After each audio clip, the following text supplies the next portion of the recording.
Assalamu alaikum warahmatullahi wabarakatuh and welcome to another story. Today's story is based on a tale. It's not a true story, but it is entertaining none the least. I enjoyed it a lot and I thought, I need to share the story with everyone. Today's story is about a sort of, let's just call this made up town. Okay, my brain's shut right now. So let's just call it the city, right? This city had a ruler. This ruler was a tyrant, a dictator, in all measures that this word can encompass, right? This guy was a tyrant and he used his sword against anybody who betrayed him, talked against him, or rose against him like anything. Like, you were not allowed to just breathe in his presence. As bad as a tyrant can get, essentially, right? So this guy terrorized his entire community, the people whom he ruled. He had his police and his forces all around the city. He's just keeping a watchful eye over everybody, every action that people do. And of all the things this tyrant was known for, he had a bull. Of random things, right? People have pets of all sorts, but this kind of ruler had a bull. He loved this bull. He treated it like royalty. People wished that they were the ruler's bull, then live their own lives, because what they've seen, the treatment that this bull gets, is far greater than their treatment and the treatment that they receive and the lifestyle that they're living, right? This bull had a better lifestyle than them. And so he loved it so much and he looked after it. And people saw this. And people were envious of this bull. And one day this ruler decided, you know what? Let me let this bull free. Not so much as free. Let it roam freely around the city. Let it do whatever it wants to do. Now this bull, have you heard of the saying, like a bull in a china shop? Yep. This bull was running havoc. It broke doors, it broke market stalls, it roamed and attacked people, hurt people, harmed people. And the problem is, you couldn't do anything to this bull, right? You could not attack it, you could not kill it, you could not come towards it, you could not hush it, you could not push it, you could not obstruct it. This was the bull of the ruler. You could not do anything to this bull, right? So people had to bear in silence. Not only were they living a miserable lifestyle as it is, they were a miserable life because this tyrant did not provide much for his people. But the thing is, now he's let his bull roam freely into the place, which made things a lot harder for people. People were getting disgruntled with this whole issue. And people were getting tired of this. And people were sick and tired of this. And they were just angry and frustration. But they couldn't do much. This is the ruler's bull. Any moment they do anything, there will be a security, there will be a police officer from the ruler who will then take that person and punish that person. So you just had to bear with it. Broken door, just go and start fixing it. You broken stall, you just go and fix your stall. Food trampled on, you just got to bear with it, grin, and just continue on with your lifestyle. Did the ruler care? No, didn't really care at all. All he cared about was his favoured bull. Then, in the midst of this, the neighbourhood, so the men were in their circles just talking about this bull and how annoying and frustrating this bull was for them. And inside him, he decided, you know what, I'm going to rid this town of this bull. And so he plotted a plan in his head, but he didn't share this plan. Because you can't rely on people's silence. You can't rely on people keeping any secret. And so he just kept his plan to himself. So he went and he found that the bull was roaming in a place where it was a little bit remote, so out of sight of the security or the police. And he put a rope around it and led that bull right to sort of the outskirts, somehow, right? Just go with me on this story, right? And he got this bull, took it to the outskirts of the city and slaughtered it. He slaughtered it, took off the skin, buried the skin, because there's no use for the skin at this stage. And the problem is, if anybody sees him with some bull skin, they'll know it's him, right? So he dug up a hole in the desert, threw the skin there, took the meat and took it home. At that moment, his wife was berserk, right? First of all, she's never seen so much meat in her life. I'm telling you, the way this ruler kept people in poverty. This ruler couldn't care. And for her to suddenly see all this meat, he goes, listen, keep quiet about this. Don't tell anybody. But where did you get this? What happened? He said, listen, this is the story. This is what happened. Now, if you cared about me, if you love me in any way, you will keep quiet about this. Because the minute a word of this comes out to the ruler, I will be dead. I will be executed. And so I rely heavily on you keeping things secret. Do not fall for anything. Do not fall for anybody trying to find out anything about this. Do not let anybody know that we have got bull meat in our place. And she promised, and she said, okay, brilliant. So they started stocking this up because this is literally a year's worth of us. So they had to start processing and curing the meat to keep it to last for this long. Meanwhile, news reached the ruler that the bull is nowhere to be seen. The ruler goes crazy and he sends all the people in his palace. He goes, go out there, comb the city, and I want you all to find me the bull. They went and come back and forth, went right, left, center, asking people in the city, did they see the bull? Did they see the bull? Of course, people were relieved. I mean, hearing news that the bull is nowhere to be seen, that's a relief for all of them. But obviously, they didn't see it. They didn't know what's happened to it. And so they went back to the ruler and they said, well, we couldn't see it. We didn't know where it is. He sent them back again. He goes, go widen the scope of your search to reach the outskirts of the city. And then they went there. And then they found something conspicuous. A freshly dug up hole. Well, it leaves marks. You can tell a freshly dug up hole from an old one, right? They went there, they dug it up, and then they found the skin of the bull. They took that back to the ruler and they said, yes, we found part of the bull. What have you found? Just the skin. So he realized that it's been slaughtered. So he went out sending the people, go and find me who killed my bull, who dared kill the bull of the ruler. They went out and investigated and asked people, but nobody had any clue, which was great for our friend, right? And the fact there's only one person, only his wife knows about it. And so they went back after searching and combing the city, asking for people, asking for any information, putting up a bounty for whoever finds or leads to the capture of the person who dared lay a finger, the ruler's bull. They came back to the ruler and they said, listen, we could not find the person who did it. Search right, left, nothing. Get that detective? No, there is nothing. We've asked literally everybody. We've checked everybody. We've checked houses. We've checked things. Nobody has. SubhanAllah. So the ruler started thinking and said, no, this is my beloved bull. I'm not going to be quiet about this. Let me see. And then he knows of a particular old lady who lives in the town, right? She's quite a conniving lady, right? She can find out any information you want. You know that there's always this one auntie in any community. There's that one person who knows everything, right? Or who can come out and who can put words in your mouth, or who can find things out, or sort of lay a trap for you so that you slip up. That one auntie, right? He knows that one auntie in his town. He went up to her with his guards. He goes, listen, my bull has gone missing. We know it's been slaughtered, and now nobody's confessing. And I need you to help me find out who slaughtered my bull. And for that, I will give you 100,000 dinars to find me who actually slaughtered my bull. In fact, here's 30,000 dinars as an advance and 70,000 upon the capture of the person who actually slaughtered this bull. She saw that money. Remember, this is a tyrant that's suddenly giving you money, right? In a backdrop of poverty that people are living in. So she immediately went to work. She went around, she went to wholesalers, she went and got all sorts of spices, right? And then masqueraded in the town as a spice seller. But she went sort of the Avon type, door-to-door type salesperson. So she went from door to door. She'll go sit down with the lady of the house. So the men's are out. So she'd go to their houses and try to sell these spices. She's already got a lot of money, so she didn't really care. But her way into the houses were selling these spices at sort of cost price, cheaper than the market rate. But by doing so, she got her foot into the doors. That's her first plan. It's weird. It's almost like one of those marketing funnels where they offer you a free introductory offer, or a free PDF book, or a free 1-hour training session, and then they put you into a funnel sort of thing. And then suddenly you're being sold a course for like $6,000, $10,000. Oh, it's weird.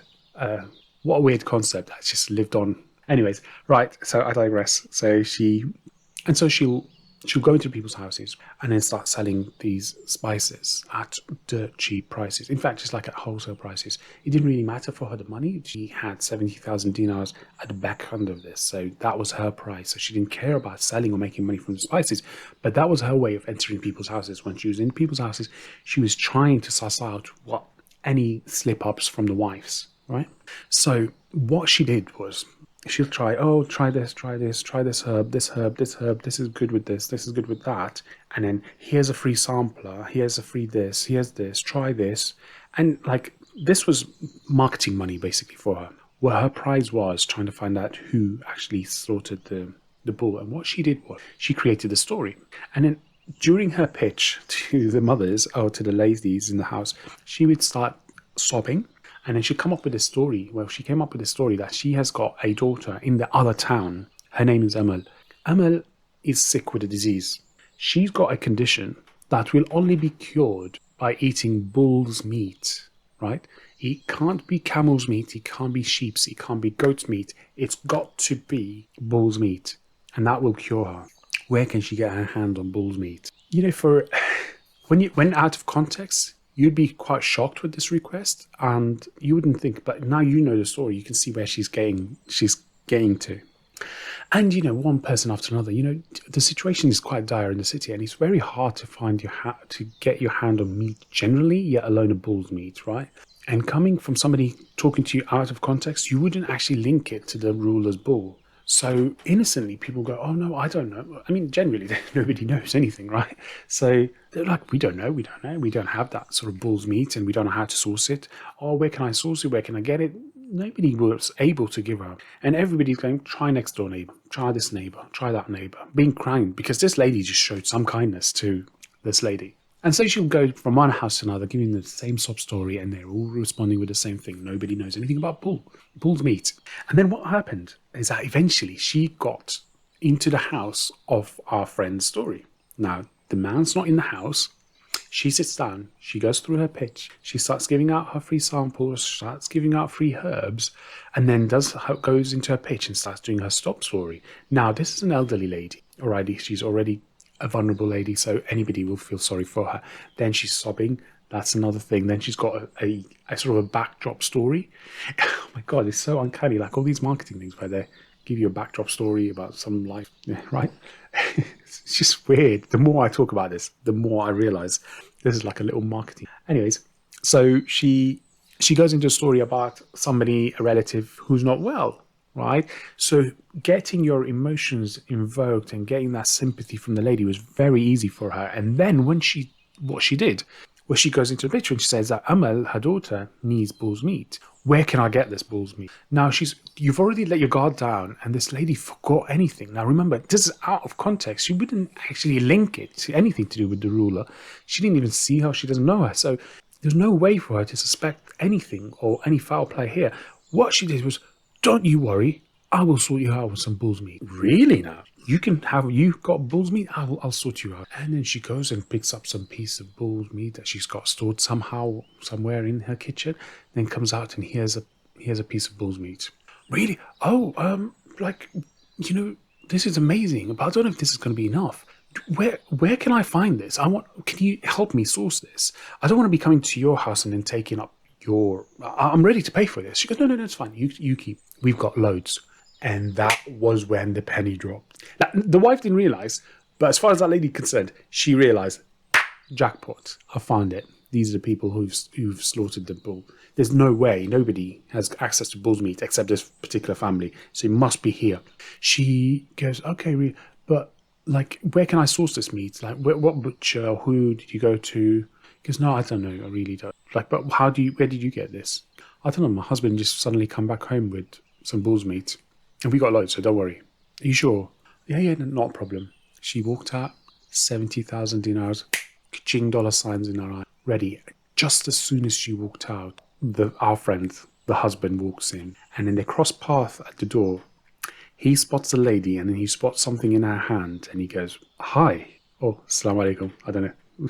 It's a made-up story, so I don't know what area this is. Anyway, and then he goes, what's in your hand, and who are you?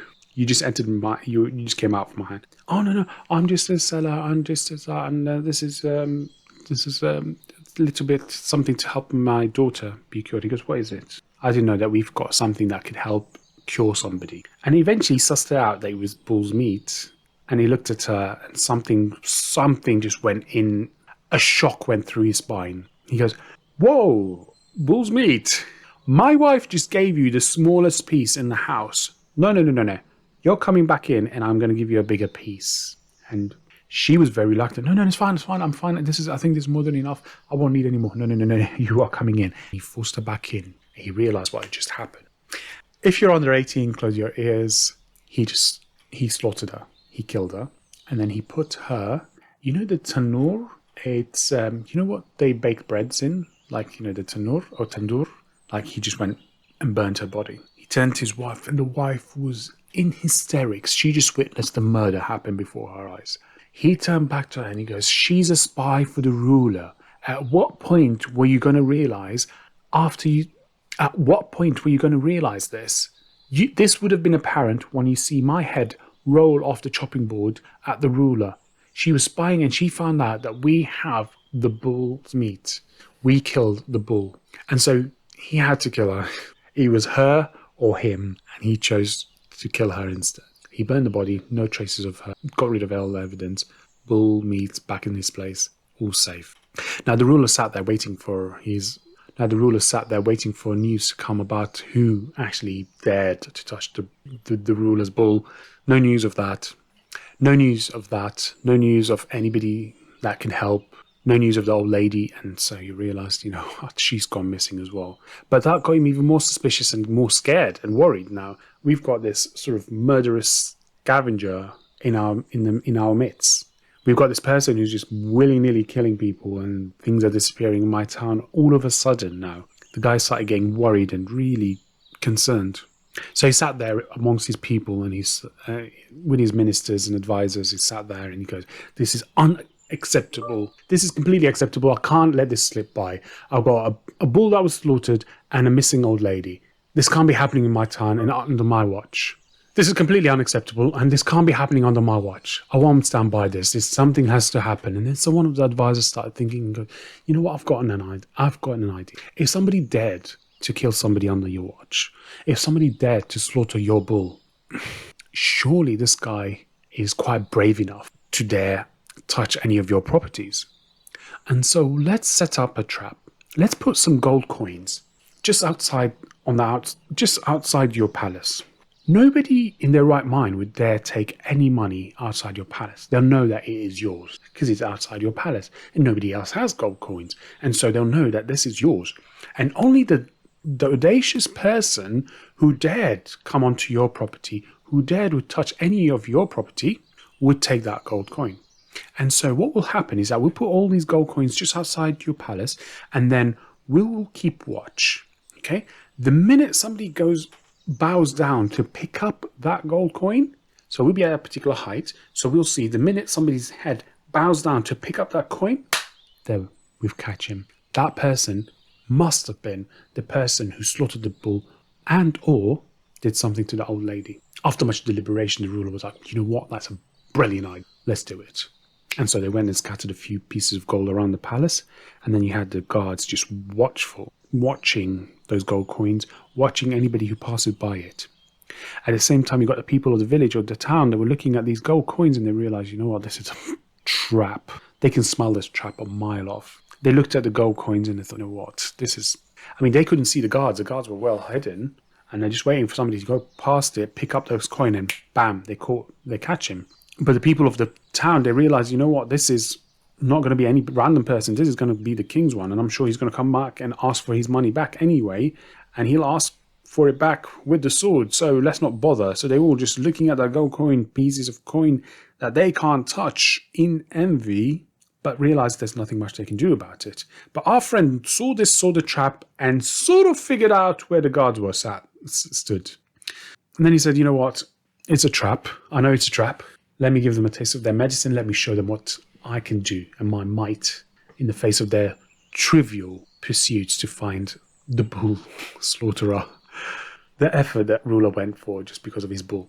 Right. So he set off. He got his shoes, put sort of like a gluing agent at the bottom of his shoes. Then he covered it. Okay. And so what he did was he'd walk up to the palace, then remove that cover that was covering the sticky material at the bottom of his shoes. And then he'd walk in front of the palace, right? And step and tread deliberately on the gold coins. So by that, picking the gold coins on his shoes as he walked past. The guards were waiting for somebody to bend down to pick up the gold coins. But yet this person, because of their angle, they can't see what's happening on the floor level. So they're just waiting for somebody to bend down. So when they saw this person just walk past the palace, they didn't think or suspect anything. So this guy had gone, picked up 3/4, if not all, of the money that was scattered there with his shoes and the glue on his shoes, and then walked off. And after he went past the palace by a bit, did he take off the shoes, swap it, or take off the money from there, and then continued off. The guards came back on their patrol past the palace, thinking that they would see the gold coins. Bam! Nothing was there. Who saw it? You saw it. I saw it. I wasn't there. I was here. I was there. Nobody bent down. Nobody picked it up. How did it disappear? Bam! Thin air. Disappeared. So they went back to the ruler and realized that they should have been robbed, basically, under the watchful eyes of these guards.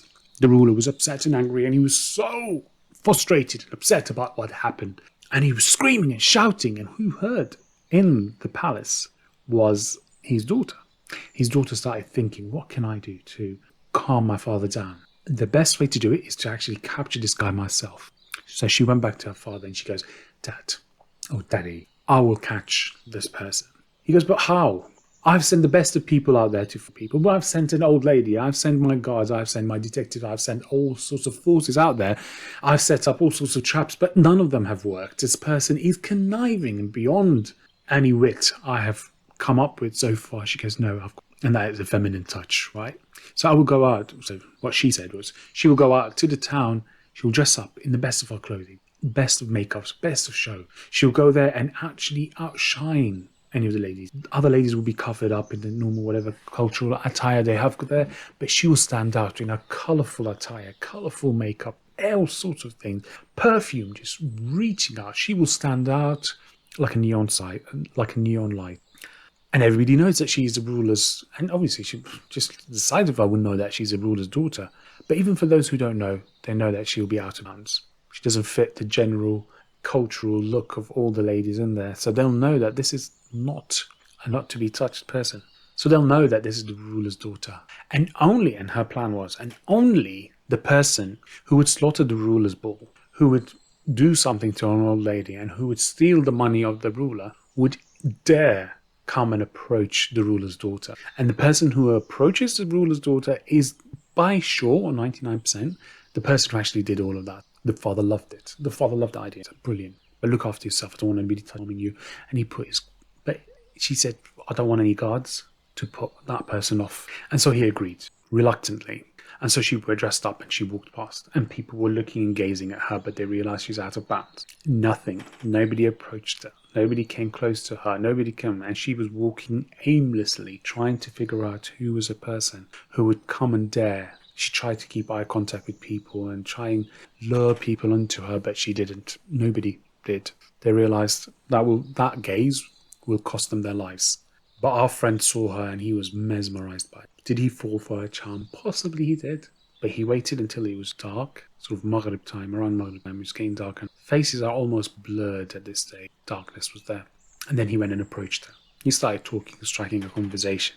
The conversation got a bit flirty. Then, at that point, the daughter realized who was the person. But she couldn't figure it. She doesn't know any person. She doesn't know the people of the... This is the kind of this is the kind of life that she led, the royal life, where she wasn't really in touch with the commoners. She was not really in touch with the people of whom she ruled, or her father ruled. And so she didn't know who that person was, nor did he give her a name. But they were talking and got talking. And then the conversation was deliberately turned flirty by the daughter. She felt that she caught his attention. She goes, why don't you come over tomorrow? I'll leave the door open. I'll leave the window open. Just come in. If ever you were caught, you wouldn't be caught because they won't suspect you. They'll think you're one of the top people. Here's some perfume. Can I put some perfume? Because yes. He was mesmerized, right? So she gave him some perfume. He put some perfume on. And then she goes, oh, look at your beard. Let me put some of this sandalwood on there. Look at it smells. And these kind of perfumes are sort of reserved for the elite, for the rich people, for the people, the high up people, right? So even just the mere smelling of this would just reek status. And she goes, with this perfume, if you put this perfume on, nobody will suspect that you're lost or somebody, a commoner that's just wandered into the palace. They'll just think you're one of the people. As long as you're dressed up properly, you can just literally walk in. He loved the idea. He was mesmerized, right? So she went and then started, she goes, can you allow me to put this perfume on your beard? Mesmerized again, he goes, yeah, go. So She did that. Remember, bear in mind, this is not a true story, right? So I'm not condoning this out of marriage relationship. Back to the story. So she puts the perfume on and he was just mesmerized. Went back home smelling all nice. Remember, this guy's married, right? Don't know what was he thinking. Then again, it's not a true story, so let's just get that. A few hours later, he starts itching. Didn't know what was happening. But at the same time, the daughter was sat down in the palace telling her father how she caught the person who did, a person who approached her, the flirtation that happened, all of that. And she said that she had put a chemical in with the perfume that she put for this guy. This chemical will make you hairless in a few hours' time. And so what she did was, by putting this chemical with the perfume and then rubbing it on that person's beard, his beard would fall off. And so they would know that the only person with no moustache or no beard was indeed the person who was indeed the person whom they wanted. And the ruler was overjoyed by this news. He said, that's it. He called his guard and said, this is it. Tomorrow, I want you to find the person with no moustache, no beard, and bring him to me. At the same time, this is happening at night, right? So he started feeling itchy, and he started noticing that his beard hair is falling off in his hand. He's finding this hair is in his hand. And he realized the trap that he fell in. And he couldn't go up to Salat al-Fajr without that. He realized that that's going to mark him off. So he went and rushed to the masjid just before Fajr. He went to the well where people were going to do wudu from, and he rubbed off that chemical and whatever's rest of his beard into that water. And so this chemical spread into the water well that they were going to do wudu from. And so when it was Fajr time, people went up to this well, they started doing wudu, and they applied and they washed their face with this chemical. They too, within a few hours, lost their beard hair. And so when the guard went out around midday looking for this person, they went into the masjid, right, around Fajr or Dhuhr time. People, half the masjid, were beardless and moustacheless. They had no moustaches or beard because they all did wudu from. They went back and the ruler like, right, where's that person? He goes, we couldn't find him. You go, well, how can you not find him? He's the only person with no beard. Are you joking? Right? Half the masjid had no beard or no moustache. And he realized that his plan had failed. He said, wallahi, this guy cannot be a human being. This guy is a jinni. This guy is a shaitan. He can't be human. He realized and accepted the stage. He goes, there's no point. I mean, whatever I throw, he's always over conniving. He's one step ahead of mine. Realized that there's not much he can do. He called for the people at the town square and he decreed and he announced by himself that he has pardoned that person publicly. He has pardoned that person who slaughtered the bull, may or may have not done anything to that old lady, who tried to approach his daughter and who stole his gold coins. He has pardoned that person, right? There is no way he is going to punish them. The only caveat here is that that person comes and reveals himself. You've got amnesty from me and I will not harm you, but so long as you come and turn Alice.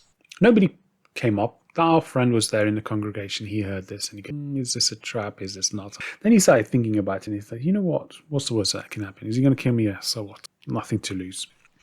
But the flip side of that, what if he truly honors his pardon?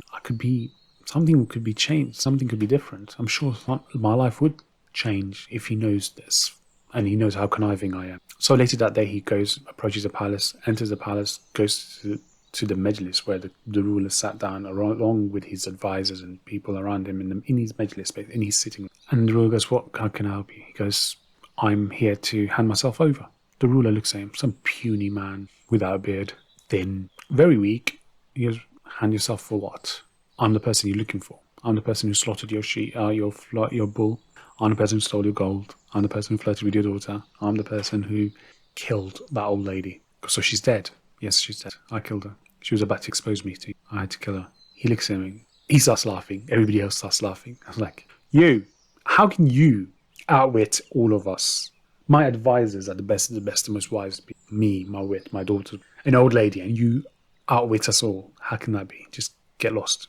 He goes, no, it's truly me. I can prove it to you. And then he started looking at him. Like, he knew a lot of details. He goes, is that true? So, yeah. Then the ruler starts thinking, okay, prove it to me. He goes, how would you like me to prove it? If you're that witty and that clever, I've got a mission for you to prove it. Prove it was you. He goes, yeah, anything. He goes, the town next to us, or the kingdom next to us, whatever it is, like next, they've got a ruler. Between us and them, there's been constant fights, battles, and you know what neighbors are like. If you're so witty and so clever and so smart, I want you to bring that ruler over to me. I want him dead or alive. Just bring him, prove to me that you are that kind. Now remember, this guy's got more guards. He's very well equipped, very well protected. If you can bring him to me, then you've proved to me that you are that person. Yeah, no problem. He goes, I just need some resources. I need some money. I need time. And I will bring him over to you. No problem. You've got it.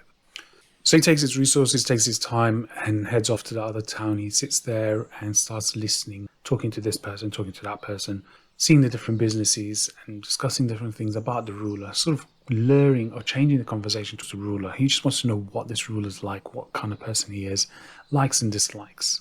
Then he came to the conclusion and realized that this guy loves his stomach. He loves food. He loves all sorts of foods and different delicacies. He enjoys that. So he sets out discussing with somebody there, and he partners with somebody over there, and he opens up a restaurant. In this restaurant, he goes and starts putting all sorts of dishes from his town. So it's quite a new delicacy, a different dish, basically. He made sure it's the best ingredients, the best cook that were available there. He had some resources, he had money, so he's able to really provide a really great service in this restaurant. So he sets this up, does a lot of promotion, a lot of marketing, just to get word out there about this restaurant. He wants the ruler to hear about this restaurant. So he starts delivering the best service he can.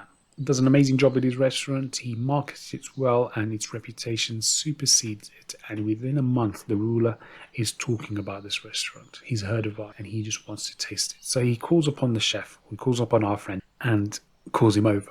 And you see, this is one beautiful thing we lack of, is the foresight or the long-term approach to achieving a goal. Don't think that you're going to achieve a goal within a day or two. So don't believe all the gimmicks about quick riches, quick money. It doesn't happen. You really got to work hard. And long-term could potentially be a month, potentially be a year, could potentially be an hour, but it's not instant. Right? This whole lottery mentality is just got to be wiped off our head. Only there are lottery winners, but that's not the way to approach well. Just brew something, cook it, make it a best possible product you can, and let it simmer. And then those riches will last you long, way beyond what you could have imagined. And that's with politics as well. Play the long term. In career, play the long term. Try your best to sort of better your skills in your business long term, and you will reap the reward. So this guy was in no rush to lure the ruler that country. All this just to prove a point to the ruler. So he went, and then when the ruler of that new town sort of approached him, asked him to cook for him, he tasted one of the best foods. Remember, this guy loves his stomach, loves his delicacies, so much so that he loved this new food, loved the delicacy. He said, "You are going to be my personal chef." Exactly what he wanted. And so again, another long plan B. And so a new plan was plotted. Now he wanted to understand the habits and the schedule of this ruler. He wanted to understand what time he wakes up, what time he sleeps, what he likes, what he dislikes, what time he socializes, what times he sits there and drinks alcohol, what time he gets drunk, how long and how much. He studied this person inside out. He realized he knows this person better than that person knows himself. He kept to a schedule. And then when he realized that he understands everything, he's got a plan, he's plotted a plan, and he went to a carpenter. He asked this carpenter to create a coffin for him. These are the measurements, this is the height. And then he took that coffin to an artist, and he asked this artist to sort of disguise this coffin so that it looks like the most disgusting, unearthly coffins. He didn't want it to look like the coffins that he sees in this life. He wanted to look like something, to use his imaginations and create and change this coffin so that it looks like something from a different planet. And so he asked this artist to draw all sorts of shapes and forms on it, graves and screams. It has to look out of this world, right? And at the same time, he asked this artist, all right, since you that, I want you to create a costume for me that looks unearthly. I want to look like a different creature altogether, an unrecognizable creature. So I want you to put pieces of animals on me, and whatever it is, I just want to wear it, and I will not be spotted as a human being. A few days later, all of this is ready. He takes it in, sneaks it into the palace, and waits for that perfect moment. Then he waited for the ruler on cue to start getting drunk. So he went, gave him his food, put his drink, and waited for that person to be drunk. And then he waited for his moment. He waited for that time when he starts singing. So that's the mark when this guy is gone. This ruler's gone. He realized this guy's drunk enough. So then his guy, our friend, just goes and puts on the costume and rams his coffin right into the majlis where this guy was drunk. So this guy drinks and eats by himself. And so he rammed this coffin right in, and this guy's drunk, remember? So he just realized this creature appears before him, and this unearthly sort of box with him. And he goes, "Who are you? What are you doing?" And he goes, "I am the angel of death. I'm here to take your soul. It is time to leave." "No, I can't leave. I'm drunk. I can't. It's not a time to meet Allah. It's not the time to meet my creator. I can't meet him like this. I'm not ready. I'm not this." He goes, "No, this is your time." He goes, "No, I can't. Please, please." He starts pleading with him. He goes, and he starts pretending that he's changed his mind. He starts thinking, "Okay, you know what? I'll tell you what. Let me take you up to the heavens, and I will intercede to give you some more time." Astaghfirullah, this is just part of the story. We don't believe that. And so he goes, "I'll tell you what. Let me take you all the way up and ask for permission to extend your life." He goes, "Yes, please, but you have to come in." So this guy's drunk. Yeah, absolutely, anything. So he puts him in this coffin, closes the lid, takes off his uniform, takes off his costume, and then sneaks his coffin out of the palace to a waiting carriage, and then takes this carriage all the way back to his town, and then goes into the palace of his ruler, and then walks in, drags this box in front of the ruler and all the congregation that are around him, or his guests. They turn back to him and goes, he recognized him. He goes, "What took you so long? And who are you? And what's this? What are you doing? What's this box?" He goes, "Didn't you want the ruler of the other town?" He goes, "Yeah, but you just brought me a box." No. Check what's in the box. And the guards carefully open up that, and then they find this drunk, shocked, bemused person in the coffin. They recognize him to be the ruler of the other town, in a state that is just so unenviable, thinking that he's up in the clouds in heavens, trying to ask for an extension in his life. Then he realized this guy is so clever and smart. He hired him as a personal advisor.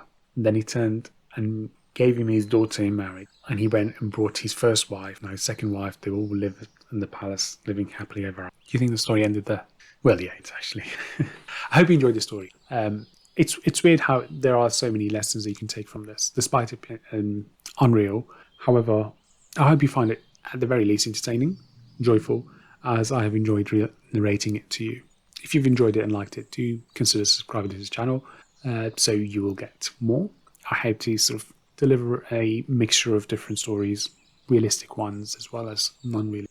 I look forward to speaking. I look forward to you joining me next. Take care. Assalamu alaikum.